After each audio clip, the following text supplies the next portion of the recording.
Peça sua Bíblia, por favor. Abra o livro de Provérbios.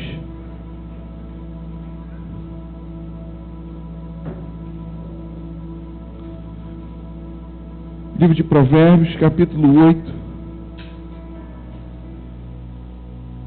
Lá no verso 13. Os irmãos que nos visitam nessa noite, vamos dividir, compartilhar com você, para você acompanhar a leitura, se você não trouxe a sua Bíblia. Ou se porventura trouxe, vamos te ajudar a encontrar o livro de Provérbios, capítulo 8. À medida que você achar, olhe para cá, por favor. O tema da mensagem de hoje é o temor versus o medo. Temor versus medo. Repete comigo assim: temor versus medo. O Senhor tem ministrado sobre as nossas vidas há um tempo que o fim das coisas é melhor do que o começo. Como dito pelo sábio rei Salomão, ele viveu uma experiência e a partir dessa experiência com Deus, ele pôde escrever que o fim das coisas é melhor do que o começo. Eclesiastes 7:8. E então, dentro dessa direção, nós temos buscado em Deus como é possível que o fim seja melhor do que o começo. E estamos aí em um tempo, em um Kairos que tem apontado realmente para o fim. Já tenho falado isso aqui há muitas semanas. Fim de muitas coisas e principalmente o fim desse ano. E o Senhor tem ministrado no meu coração isso. O fim se torna melhor do que o começo na vida daqueles que temem a Deus, que são tementes a Deus. E então vivem realmente um milagre, porque não é normal o fim ser melhor do que o começo. O normal é que o fim seja pior ou menos favorável do que o início. Nós sabemos disso. Mas então existe uma realidade sobrenatural que está acima do normal, do natural, que diz que o fim será melhor do que o começo. E nós temos buscado direção em Deus para que isso se torne uma realidade nas nossas vidas. E o Senhor tem nos respondido: o temor é a chave para esse caminho, para que o fim se torne melhor do que o começo e venhamos viver uma revolução sobrenatural, extraordinária de Deus sobre as nossas vidas. E temos falado por semanas acerca de temor.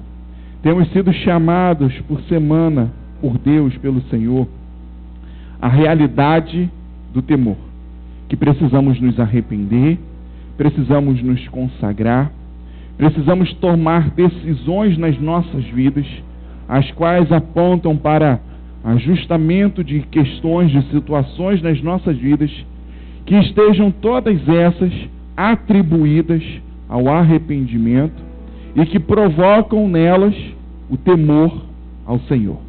Então estamos vivendo um tempo onde temos sido chamados, convocados pelo Senhor ao arrependimento.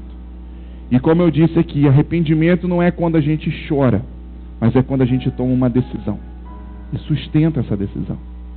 E então, quando a gente só chora, isso é emoção. Quando a gente só derrama ali as lágrimas, isso está muito mais ligado à área emocional, a um remorso, do que a um arrependimento. E o arrependimento, ele pode ter choro sim, inclusive deve ter, mas após o choro, precisa haver uma decisão nas nossas vidas. Não podemos entrar e sair da presença de Deus, chorar, nos emocionar e sairmos devendo as decisões que nós precisamos tomar na nossa vida, na nossa caminhada. Porque são essas decisões que vão proporcionar, que vão repercutir esse desatar de Deus sobre as nossas vidas e a transformação de uma história que eu tenho certeza que você está precisando. Tem algumas semanas que eu já pedi você para procurar o seu caderno dos sonhos. E eu tive testemunho de alguns irmãos que falaram: sumiu o meu caderno, nem sabia onde estava. E então começaram a vasculhar, procurar e encontraram. E uma dessas pessoas vai testemunhar aqui, ele mesmo vai falar daqui uns dias. Ele encontrou o caderno dele E para sua surpresa, quando ele abre seu caderno e começa a ler aquela relação, aquela lista de sonhos, ele vai marcando todos eles assim, ó, um por um, vai conferindo e se depara que todos eles estão realizados pelo Senhor. Aqueles sonhos que estavam naquele caderno bateram com os sonhos do coração de Deus, e cada um deles foram realizados pelo Senhor, e o Senhor usou esse tempo, essa geografia, para realizar. Como falei com vocês algumas semanas atrás, existe uma terra que o Senhor reservou para que a gente vença, a terra da vitória. Canaã era a terra da vitória para os hebreus, mas então, que se tornaram depois israelitas, mas então, naquela terra da vitória, eles tiveram uma derrota contra a cidade de Ai, que não estava na programação. E então foram verificar que foi por causa da falta de temor, da desobediência, que eles perderam. E então precisaram ajustar e voltaram a vencer na terra e no tempo que Deus tinha selecionado para que eles vencessem. E eu tenho certeza que será assim sobre a sua vida também. Mesmo aqueles que ainda não tiveram nenhum dos sonhos realizados, mesmo aqueles que ainda não tiveram todos os seus sonhos realizados, eu creio que o fim pode ser melhor do que o começo. E eu creio que o tempo e o lugar que o Senhor escolheu para você ser vencedor pode ser uma realidade sobre a sua vida. Você pode voltar a vencer ainda em 2017. Você pode voltar a vencer ainda em Macaé. Você pode voltar a vencer ainda lá no seu trabalho, ainda lá na sua família, ainda aí no seu ministério. Eu creio que você ainda pode voltar a vencer, mas através de uma coisa: o temor ao Senhor. E a pergunta é exatamente essa: mas o que é temer ao Senhor? Tem se falado tanto sobre temor, que eu preciso ter temor ao Senhor, que eu preciso temer a Ele, mas o que é o temor? O que é o temor? O que é o temor e o que é o temor ao Senhor? Olha para a pessoa que está do seu lado e pergunta isso aí para ela, para ele e para ela. O que é o temor? Pergunta assim também: o que é o temor ao Senhor? Porque se não entendermos o que é temor, jamais poderemos temer ao Senhor. Está entendendo? Se eu não sei o fundamento, o princípio do temor, como que eu temo ao Senhor? Como que eu pratico algo que eu não sei o que é? E então existe um pensamento, existe um sentimento que permeia o temor, e pessoas acham que o temor é algumas coisas. E inclusive muitas pessoas confundem, a grande maioria confunde temor com medo. Inclusive, no dicionário da língua portuguesa, se você for procurar, eles estão muito embolados, estão muito próximos também. Nem mesmo eles conseguiram definir bem a diferença entre temor e entre o medo. Mas nessa noite o Espírito Santo de Deus tem certeza que vai te ensinar. Provérbios capítulo 8, verso 13, diz assim: o temor do Senhor consiste em aborrecer, ou em outra versão esteja odiar, o mal, a soberba, a arrogância, o mau caminho, a boca perversa. Eu os aborreço. A partir aqui do capítulo 8, aqui no versículo 1 de Provérbios que nós estamos lendo, nós vamos ver algumas informações acerca da sabedoria. Acerca de quê? Da sabedoria.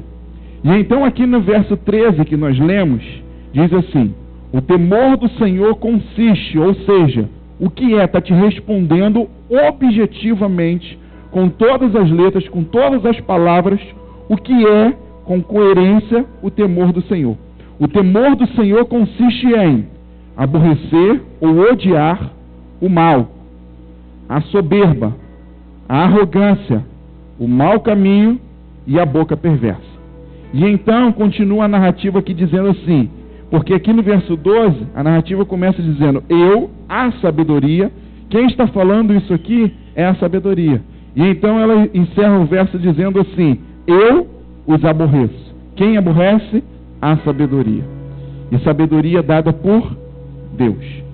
E então, meu irmão e minha irmã, a partir aqui de Provérbios 8, verso 13, nós conseguimos, é claro que toda a Bíblia vai nos direcionar, vai concordar, vai trazer confirmação e testificação a esse raciocínio, Mas somente com Provérbios 8 e 13 é possível definir clara e objetivamente o que é o temor ao Senhor. E eu quero fazer esse trabalho aqui com vocês hoje, nessa noite. O temor do Senhor consiste em aborrecer, odiar, ou seja, ser totalmente contrário, ser totalmente avesso, ser taxativo, ser incisivo contra determinadas questões.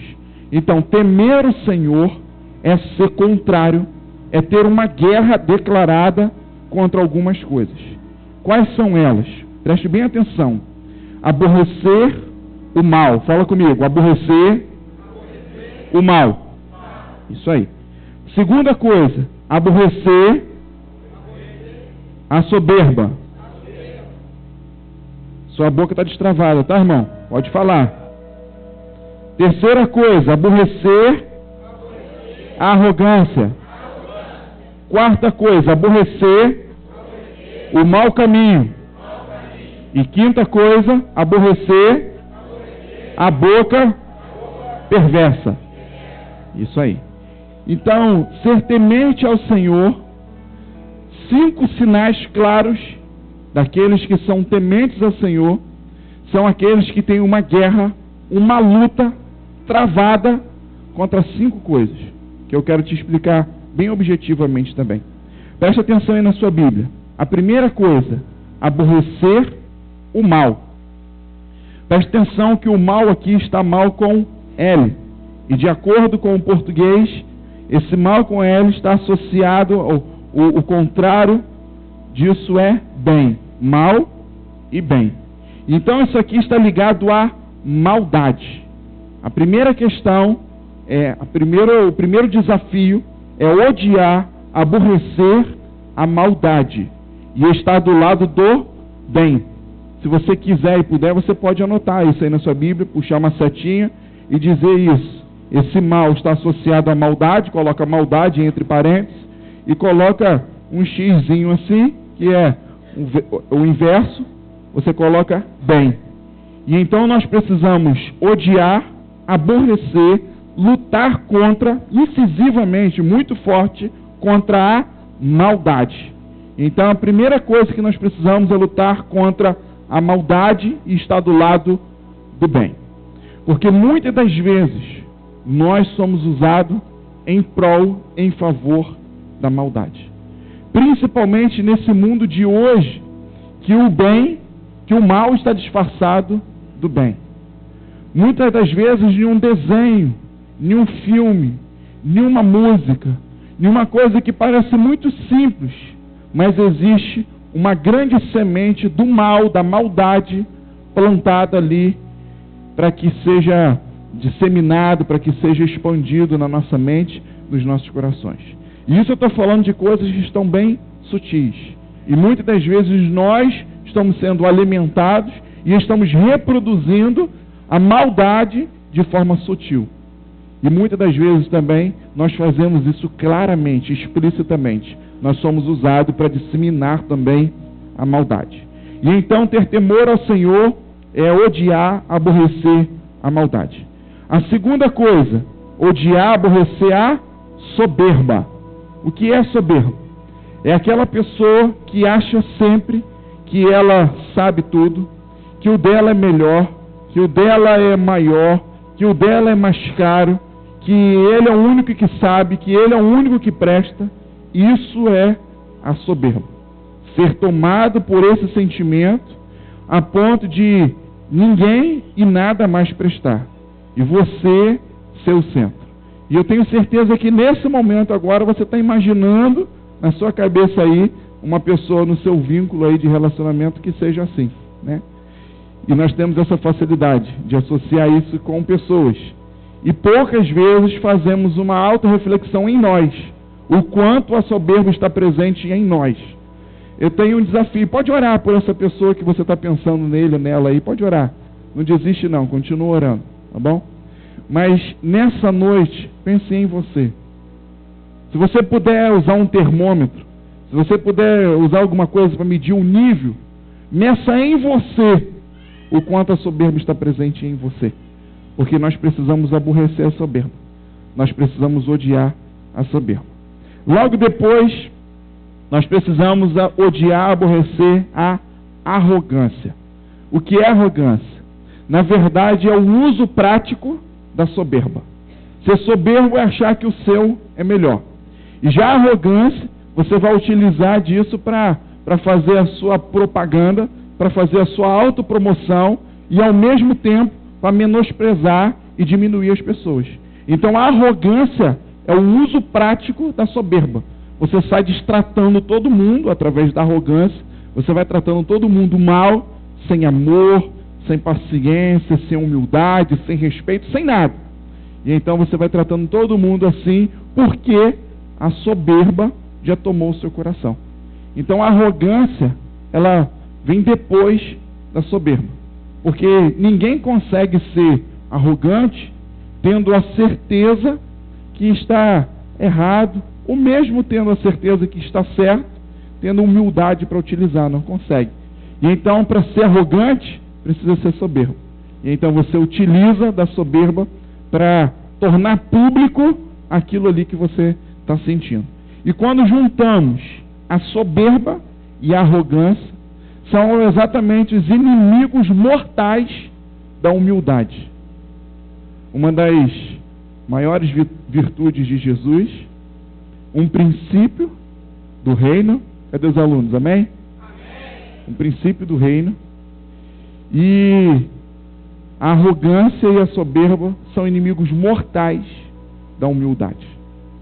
E nós cantamos aqui que exatamente a nossa arrogância, a nossa soberba, a nossa prepotência nos arranca do jardim em forma do pecado, e depois a humildade de Jesus nos leva de volta para o jardim.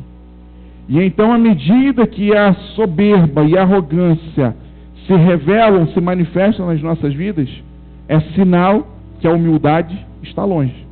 Porque são inversamente proporcionais. Brigam, conflitam o tempo todo. Humildade com arrogância e soberba. E então nós precisamos aborrecer a soberba, odiar a arrogância e nos aproximarmos da humildade do Senhor. A próxima questão, nós precisamos aborrecer o mau caminho. Na sua Bíblia está com U também? O mau caminho aí? Tá? Levanta a mão, por favor. Amém? Presta atenção que já não estão falando sobre igual aborrecer o mal, como falamos lá em cima. Não está associado à maldade e nem ao bem. Agora o mau caminho está ligado ao bom. Mal com U está associado a bom.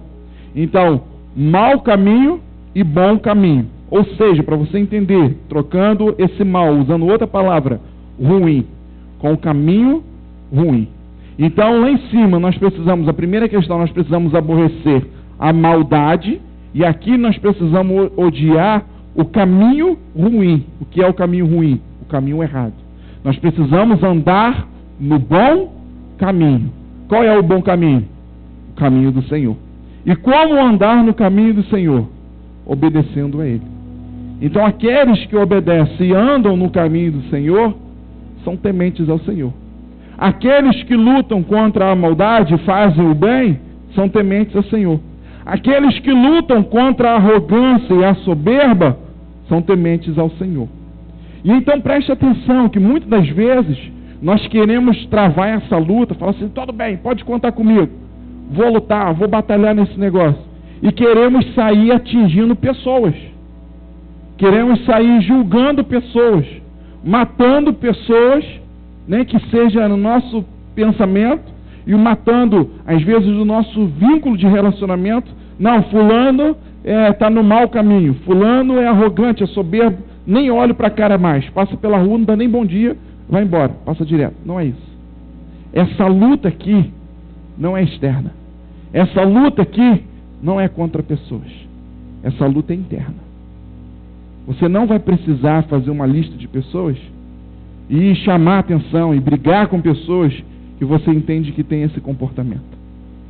A sabedoria aqui está direcionando a fazermos essa luta, travarmos essa batalha internamente, comigo e com você.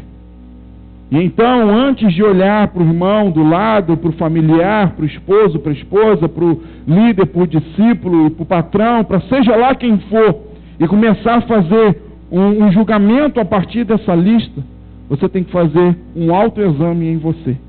Aonde está presente o mal e o bem dentro da sua vida? Aonde está presente a soberba, a arrogância e a humildade? Aonde está o mau caminho e o bom caminho? As escolhas que você tem feito no dia a dia têm te levado a qual conclusão? A qual resultado?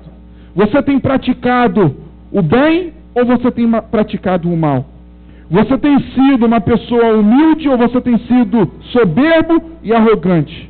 Você tem escolhido o mau caminho, que é o caminho bom, ou você tem o mau caminho ou o caminho bom? Você tem trilhado o caminho ruim ou o caminho bom? E a quinta e última coisa é que nós precisamos aborrecer a boca perversa. Vou dar 2 exemplos só, tem centenas, mas vou te dar 2 exemplos do que é uma boca perversa. A boca fofoqueira, fala, boca fofoqueira, boca perversa, isso. E a outra, boca mentirosa, fala, boca mentirosa, boca perversa, isso. Então toda boca que é fofoqueira ou que é mentirosa é considerada biblicamente como uma boca perversa. E nós precisamos lutar contra a boca perversa. Não precisa comprar silver tape, durex e sair passando na boca das pessoas, não. Se você lutar contra a sua, já está de bom tamanho. Se você conseguir controlar a sua, meu irmão, cada um conseguir controlar a sua, nós vamos longe. A gente chega longe. Porque muitas das vezes a gente quer falar das pessoas, fazer com as pessoas, mudar nas pessoas o que não conseguimos mudar em nós mesmos. E então o desafio aqui é você transformar a sua boca. Você aprender a controlar a sua boca. Tenho falado com os alunos aqui sobre propósito. Tenta fazer um propósito de ficar sem falar um tipo de palavra, uma palavra. Escolhe uma palavra, de repente, que você usa no dia a dia, até na sua gíria. Tenta tirar uma palavra que você usa cotidianamente e tenta ficar sem falar ela, que você vai ver o quanto é desafiador controlar a sua boca. O quanto é desafiador controlar a sua boca. Propósito a gente faz assim, para a gente se conhecer, a gente corta algumas coisas. A pessoa que gosta muito de chocolate, por exemplo, ela corta por um tempo o chocolate. E então ela vai ver a vontade, o desejo que dá de comer o chocolate e a dificuldade que ela vai ter de controlar o seu corpo para não comer aquele chocolate. O propósito serve para isso, para revelar você, para revelar quem você é. E o quanto de controle, de domínio que você tem sobre você mesmo. Tenta fazer um propósito de tirar uma palavra do seu vocabulário normal e ficar sem falar ela, que você vai ver o quanto é difícil. E você vai ver o quanto é desafiador deixar de ter uma boca perversa. Mas os tementes a Deus não têm boca perversa. Os tementes a Deus usam a sua boca, a boca do temente a Deus é usado pelo Senhor, é usado por Deus, para abençoar e para falar aquilo que o Senhor diz. Você já deve ter visto, lido na Bíblia, ou ouvido muitas histórias de homens que se levantavam e diziam assim: assim diz o Senhor. A boca de um homem, de uma mulher temente a Deus tem que ser desse jeito. Tem que abrir para dizer o que Deus diz. Assim diz o Senhor. E não para ser aberta para falar fofoca e para falar mentira. Que na verdade é tudo a mesma coisa, né? Está tudo ligado. É difícil você ver uma fofoca verdadeira, né? É difícil. Fofoca sempre tem mentira no meio. E quem é o pai desse negócio? É isso aí. Por aí a gente já sabe. E então, em que se consiste o temor ao Senhor? Fala comigo, odiar. Ah, mas essa palavra forte, a gente acabou de cantar, falar, pregar sobre amor aqui, está falando sobre odiar? Sim.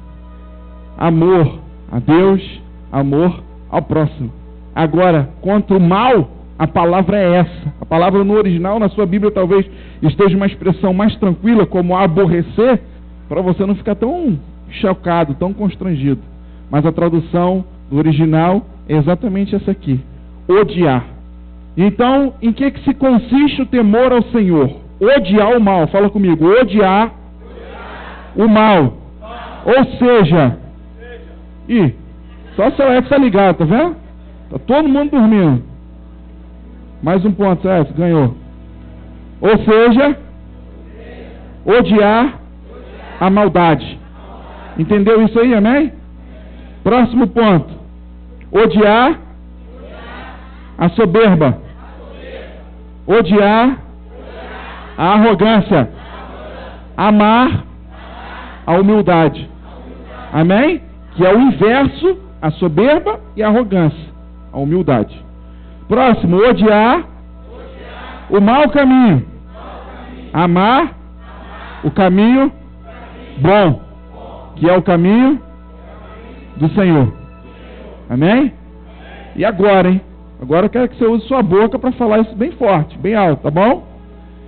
Eu preciso odiar a boca perversa, mentirosa e fofoqueira. Agora só as mulheres. Calma, é sério. Ouve. Porque se os homens for falar esse negócio vai dar problema, não vai ficar esquisito, você vai ver. Faça comigo. Nessa noite eu faço um propósito. Vou dar um castigo à minha boca. Por um mês não passo batom. As bocas perversas estão de castigo a partir dessa noite. E agora os homens, vai. Vou dar um castigo à boca perversa. De hoje a um mês não como nenhum grão de arroz. As mulheres ficaram no lucro. Sim ou não? Não? Prefere ficar um mês sem comer do que passar batom? Não, mas não é só arroz não é propósito sem comer arroz não. É jejum total, come nada, por um mês, 30 dias. Não, nem um grão de arroz.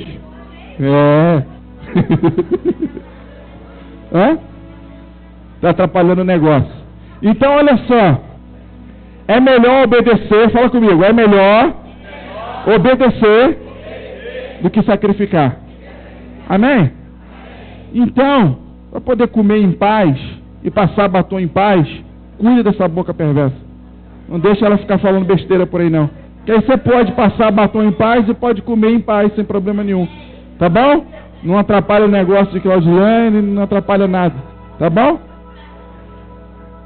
Queridos, existe uma grande diferença entre temor e medo. Eu expliquei aqui para vocês, através de Provérbios 8:13, para você entender o que é temor e o que é medo.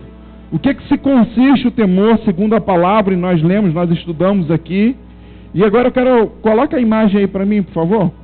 Eu quero mostrar algo para vocês, para você entender nessa noite que temor e medo, embora o dicionário esteja muito confuso sobre isso, mas que você vai ver que são coisas totalmente diferentes. Eu vou trazer o fundamento de cada coisa dessa para você. Preste atenção aqui comigo. A palavra medo, no original do hebraico, ela é chamada, essa palavra que está escrito aqui, que é lida, transliterada como morã. E então medo é morã em hebraico. E essa palavra no dicionário hebraico, ela está associada, traduzida como pavor. E então sentir medo é sentir pavor. E se tem algo que essa sociedade sabe muito bem o que é sentir pavor. Não é à toa que tantas repercussões em forma de doenças e comportamentos ou desvios comportamentais têm surgido nessa sociedade, como a síndrome do pânico, por exemplo. O pânico e o pavor é a mesma coisa. Na verdade, o pânico é a manifestação do pavor. Ela sente o pavor e expressa através do pânico, entra em pânico. E então, o medo é essa palavra, morã, que é pavor. E o pavor, ele é sempre imposto, é uma imposição.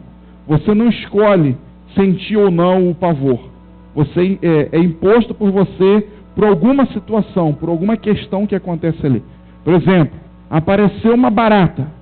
Aí automaticamente, junto com a barata, já aparece o pavor. Alguns gritam, sapateiam, choram, saem correndo, né? E já ficam apavorados. Outra com escuro. Ficou escuro, é automático. Já fica apavorado. Já corre para pegar alguma coisa para acender, ou grita, ou procura alguém, né? Já fica apavorado. E então você não tem escolha. Aquilo que te traz pavor é imposto sobre você. Você não tem como escolher. Já temor vem essa palavra que está aqui em hebraico, essa grafia, hierá, que se fala, hierá. E essa palavra, ela está associada com respeito e obediência. Então, enquanto medo está associado a pavor, temor está associado a respeito e obediência. Então, essas outras duas palavras, que são respeito e obediência, vêm da mesma raiz que essa palavra temor. E uma observação, que tanto o temor que repercute como respeito e obediência é uma escolha, não é uma imposição como o medo que vem em forma de pavor. E então olha a diferença. O medo está associado ao pavor e é uma imposição sobre a sua vida. E o temor está associado a respeito e obediência. E é uma escolha que você faz. Uma escolha na sua vida. Pode tirar a imagem, todo mundo entendeu? Amém? Na minha adolescência, eu sempre tive oportunidade, como eu acredito que a maioria, se não todos aqui, eu sempre tive a oportunidade bem clara de fazer muitas coisas erradas. Mas ao longo de toda a adolescência, juventude e adolescência, eu não escolhi fazer essas coisas erradas por temor a Deus e temor aos meus pais. E eu consigo identificar claramente essa diferença, porque eu não tinha medo de fazer determinada coisa e chegar em casa e apanhar do meu pai. Embora fosse muito bravo, militar, sargento, e então seguia a risco o negócio. Mas o medo não era do chinelo, o medo não era do cinto, o medo não era do castigo. Na verdade, estava associado ao desejo de não desapontar os meus pais, de não fazer contrário àquilo que eles estavam me ensinando ao longo de todo o caminho, de não chegar com uma notícia para ele e falar: eu fiz isso, eu me envolvi com aquilo, e eles falarem para mim assim: mas eu passei a vida toda falando para você para não fazer isso. E então as escolhas que eu fiz ao longo da minha caminhada foi ligado ao temor e não ligado ao medo de apanhar, ao medo de ficar de castigo ou tudo mais, mas foi ligado ao temor. Por que foi ligado ao temor? Porque estava ligado ao respeito e à obediência. Então eu sempre escolhi respeitar e obedecer. Sempre não, quase sempre, né? Você também foi criança, adolescente, jovem, né? E você sabe que por mais que se esforce, tem algumas vezes que você desliza e não obedece. Mas a maior parte das minhas decisões estavam inflamadas pelo desejo de respeitar e obedecer a Deus e aos meus pais. Então existe uma grande diferença entre medo e temor.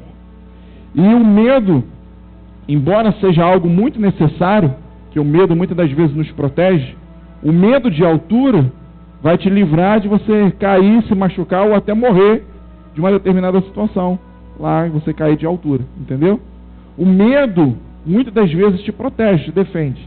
Mas o medo em excesso, ele te paralisa, ele te apavora.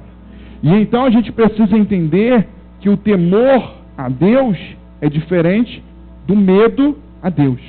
Nós nunca podemos sentir medo de Deus, medo da sua presença, medo da sua manifestação, medo do seu agir nas nossas vidas. E você vai entender, eu já vou falar aqui para você que tem várias formas que Deus age nas nossas vidas. E seja lá qual for a forma que Deus está agindo na sua vida hoje, não sinta medo, sinta temor. Porque o temor te leva à superação daquela situação. E o medo te afasta de Deus, como você vai conseguir ver aqui. Abre aí comigo em Êxodo, capítulo 3, por favor. Livro de Êxodo, segundo livro da Bíblia, capítulo 3. Isso aqui eu vou só revisar com vocês, que nós falamos semana passada, para servir de entendimento aqui para o que a gente vai falar agora. Êxodo capítulo 3, versículo 1. Já vou lendo para a gente ganhar tempo, porque a gente leu semana passada. Apacentava Moisés o rebanho de Jetro, seu sogro, sacerdote de Midian. E levando o rebanho para o lado ocidental do deserto, chegou ao monte de Deus, chamado Horebe. Apareceu-lhe o anjo do Senhor numa chama de fogo no meio da sarça. Moisés olhou e eis que a sarça ardia no fogo e a sarça não se consumia. Então disse consigo mesmo: irei para lá e verei essa grande maravilha, porque a sarça não se queima. Vendo o Senhor que ele se voltara para ver, Deus do meio da sarça o chamou e disse: Moisés, Moisés. E ele respondeu: eis-me aqui. Deus continuou: não te achegues para cá, tire a sandália dos pés, porque o lugar que estás é terra santa. E disse mais: eu sou o Deus do teu pai, o Deus de Abraão, o Deus de Isaque, o Deus de Jacó. Moisés escondeu o rosto. Por quê? Moisés ficou com medo? Olha aí. Moisés escondeu o rosto, porque temeu olhar para Deus. E eu tive o cuidado de pesquisar, e a raiz dessa palavra foi olhar no original, e no original é o hierá. É exatamente o verbo temer a Deus. Moisés não teve medo. Moisés teve respeito e obedeceu àquela presença de Deus, aquela manifestação de Deus naquele momento. E então Moisés não tem medo, mas Moisés teme a Deus. E diante desse temor, Moisés pode continuar a viver outras experiências. Moisés pode continuar a viver outros momentos com o Senhor, que foram construindo ali o seu ministério e todos os acontecimentos ao longo da sua caminhada. Deus usa das mais diversas experiências para despertar, para provocar temor em nós. Muitas experiências. Aqui Deus coloca fogo em uma árvore, Moisés chega para ver e ele fala: eu sou o seu próprio Deus, tira a sandália, agora você é um escravo, agora você não tem direito de escolher mais nada diante de mim, tira essa sandália. E ele tira a sandália, e naquele momento que ele está sem sandália, ele fala: eu sou o Deus do seu pai, de Abraão, de Isaque e de Jacó. E então Moisés é tomado por temor, esconde o seu rosto, cai em chão, esconde o seu rosto, porque ele temia olhar para o Senhor. Ele temeu a presença de Deus, a presença do Senhor. Mas existem várias formas do Senhor despertar, provocar temor em mim e você. Aqui no caso de Moisés, ele leva Moisés a viver uma experiência, ver uma sarça pegando fogo, e então naquela experiência ele teve o temor provocado, ele teve o temor despertado dentro dele. Mas eu quero que você entenda por que é muito importante. Porque você deve estar vivendo hoje uma situação na sua vida que Deus está usando essa situação para tentar provocar, despertar temor em você, e você não está entendendo. Você está demorando a entender, você está demorando a ouvir, enxergar, sentir essa realidade de Deus, e enquanto você não entender isso, aquela situação ela pode demorar, perpetuar, prolongar na sua vida. E então hoje Deus está usando de uma situação para gerar, para provocar temor em você. Eu te dei um exemplo aqui de Moisés, que Deus leva ele a viver uma experiência. Uma árvore pegou fogo e ele sentiu temente a Deus, ele foi temente a Deus diante daquela experiência. Volta aqui comigo em Gênesis agora. Pode marcar aí Êxodo, que a gente vai precisar voltar lá. Volta comigo aqui em Gênesis 22. Para Moisés, Deus coloca fogo numa árvore e isso gera temor a ele. Ótimo, bacana. Agora vamos ver com um outro homem que é considerado um grande outro homem temente a Deus. Gênesis capítulo 22, versículo 1. Preste atenção aqui comigo, hein? Depois dessas coisas, pôs Deus Abraão à prova. Preste atenção que estamos falando de outra pessoa agora. Estamos falando de Abraão. Deus coloca Abraão à prova. Quem colocou? Deus. Colocou quem à prova? Isso aí. Presta atenção nisso, isso é muito sério. Depois dessas coisas, Deus, ou seja, o próprio Deus, coloca Abraão em uma prova. Ele disse: Abraão, e esse respondeu: eis-me aqui. Acrescentou Deus: toma o teu filho, o teu único filho, Isaque, a quem amas. Olha só, toma o teu filho, para não ter dúvida, o teu único filho, Isaque, a quem amas. Deus deu 4 afirmações, Deus deu 4 referências a ele, para ele entender certo o que Deus estava pedindo para ele. E vai até a terra de Moriá e oferece ali em holocausto sobre um dos montes que eu te mostrarei. Os alunos aí estão ligados, né? Holocausto. Levantou-se, pois, Abraão de madrugada, e tendo preparado o seu jumentinho, tomou consigo 2 dos seus servos e a Isaque, o seu filho, rachou lenha para o holocausto e foi para o lugar que Deus havia lhe indicado. Agora pula comigo, está aqui no versículo 3, no final do 3, vamos lá para o 9 agora. E chegando ao lugar que Deus havia designado, ali edificou Abraão um altar, sobre ele dispôs lenha, amarrou Isaque, seu filho, e deitou ele no altar, em cima da lenha. E estendendo a mão, tomou um cutelo, como se fosse um machado, para imolar. Quem não sabe o que é imolar? Era o ato de matar, de cortar ali aquele animal que estava sendo oferecido em holocausto, em sacrifício ao Senhor. E então levantou Abraão o cutelo para imolar o filho, para matar o filho. Presta atenção a partir de agora, hein? Mas do céu lhe bradou o anjo do Senhor. Presta atenção. Lá no versículo 1 nós lemos que o próprio Deus colocou Abraão à prova.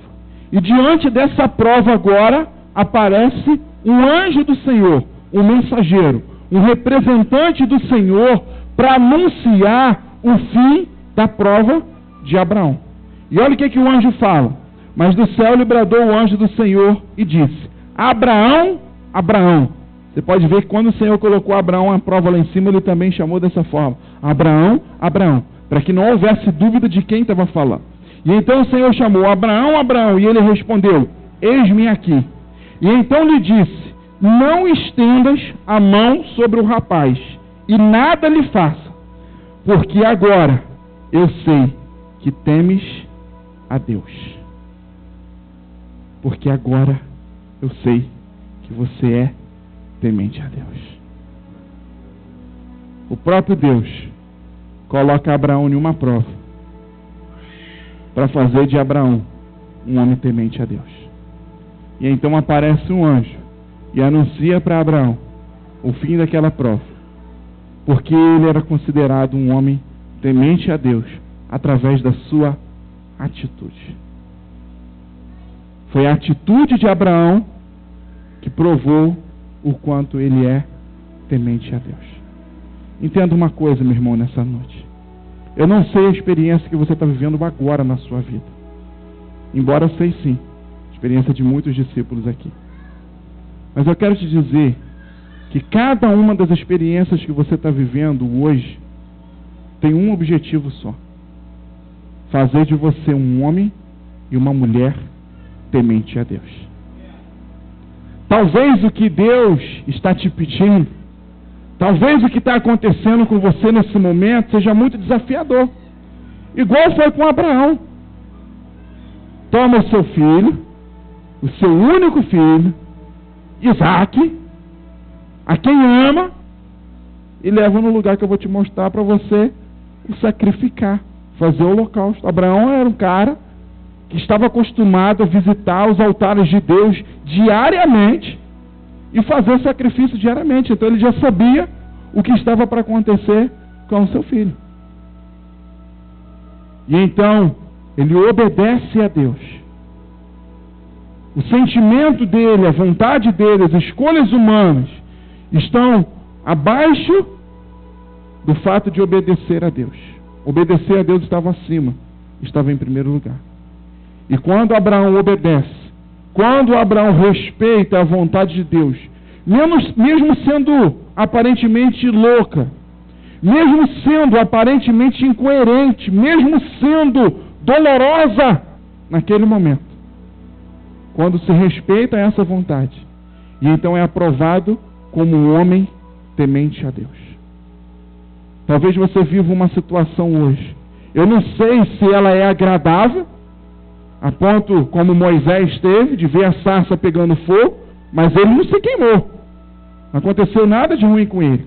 Então eu posso dizer que foi uma experiência agradável, ver a manifestação de Deus dessa forma, e foi um homem temente a Deus, foi privilegiado de ter o temor gerado nele dessa forma. Mas com Abraão, Deus coloca ele à prova. Deus colocou Abraão à prova. Diz isso em Gênesis 22:1. E logo depois, lá em 12, no versículo 12, diz que ele foi aprovado, porque agora eu sei que você é um homem temente a Deus. Talvez você viva hoje uma prova, não sei em qual área da sua vida, meu irmão, mas talvez você viva hoje uma prova em alguma área da sua vida, porque Deus está exatamente tentando fazer isso com você, despertar o temor do Senhor sobre a sua vida. Talvez seja na área financeira, familiar, na saúde, profissional, ministerial, não sei, mas alguma adversidade que Deus está usando para provocar temor em você. O próprio Deus pode ter te colocado à prova ou permitido essa prova em você para que seja produzido temor em você. E tem uma forma de sair dessa prova: obedecendo a Deus, respeitando a Deus, sendo temente a Deus. Para de ficar lutando contra aquilo que Deus está direcionando sobre a sua vida. Para de ficar medindo força. Se Abraão pega o menino e foge, vai para outro lugar, se enfia num buraco, numa caverna, com certeza teria dado problema, como aconteceu com Jonas. Entra no barco, vem a tempestade, pula do barco, o peixe come e leva de volta para o destino que Deus queria. Se fugir da vontade de Deus, vai dar problema. Quer ajeitar as coisas na sua vida, quer acertar as coisas na sua caminhada, seja temente a Deus.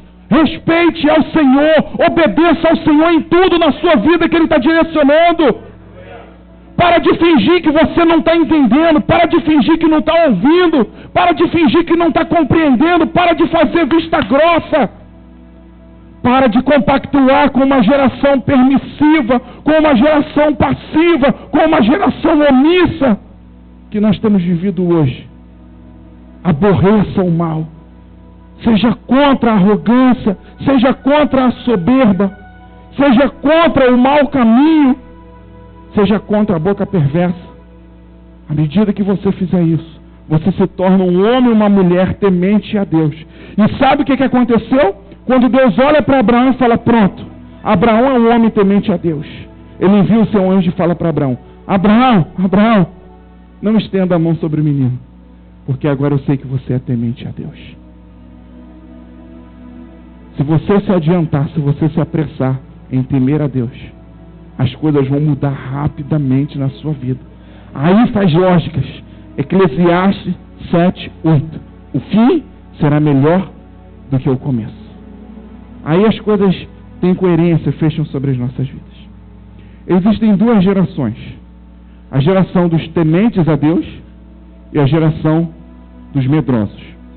Volta comigo lá em Êxodo, que eu quero te mostrar isso, para a gente fechar o entendimento. Êxodo 19.